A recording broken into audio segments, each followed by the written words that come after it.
મોહરમ પર્વને લઈને તાજિયા બનાવવાની કામગીરી શરૂ। યાકુતપુરાના આસિફભાઈ છેલ્લા 30 વર્ષથી કારીગરી સાથે જોડાયેલા છે।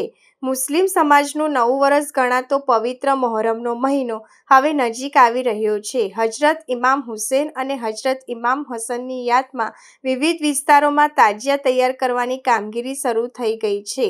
વડોદરા શહેરના યાકુતપુરા વિસ્તારમાં પણ તાજિયા બનાવતા કારીગરો કામે લાગી ગયા છે।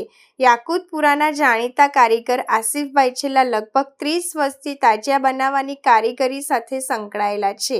તેમણે જણાવ્યું હતું કે આ કારીગરી તેમના બાપદાદાના સમયથી ચાલતી પરંપરા છે અને વર્ષોથી તેઓ શ્રદ્ધા અને લાગણી સાથે તાજિયા તૈયાર કરી રહ્યા છે।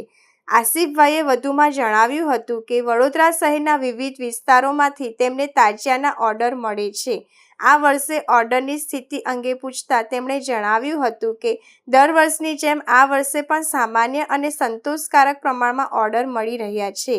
હાલમાં તાજિયા બનાવવાની કામગીરી જોરશોરથી ચાલી રહી છે અને સમયસર તમામ તાજિયા તૈયાર કરવામાં આવશે। મોહરમ પર્વને લઈને મુસ્લિમ સમાજમાં ધાર્મિક ભાવના અને ઉત્સાહનો માહોલ જોવા મળી રહ્યો છે, ત્યારે કારીગરો પણ પરંપરાગત કળાને જાળવી રાખી પોતાની મહત્વપૂર્ણ ભૂમિકા નિભાવી રહ્યા છે। આટલા 30 વર્ષથી આવા તાજિયામાં ઓર્ડરો કેવા છે?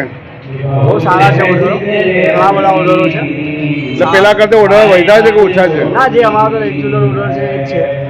એટલે કાયમ બાંધેલા છે? નવા ઓર્ડરો આવે છે પણ જેટલું કામ થાય એટલું કરીએ છીએ।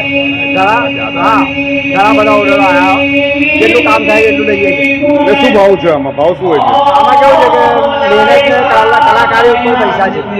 જેટલી કલાકારી વધારે માંગો એટલા પૈસા વધે। સિમ્પલ કામ માંગો તો સિમ્પલ પૈસા થાય। એટલે વડોદરા બહારથી બનાવવા આવે છે? વડોદરાનું અમુક કારીગરો બહારથી બનાવવા પણ આવે છે, અમુક તાજિયા પણ બહારથી આવે છે। અંગાડી, જલગાર, બારોદ, થર્મોબલના તાજિયા આવે છે। આપનું નામ? આસિફભાઈ શેખ।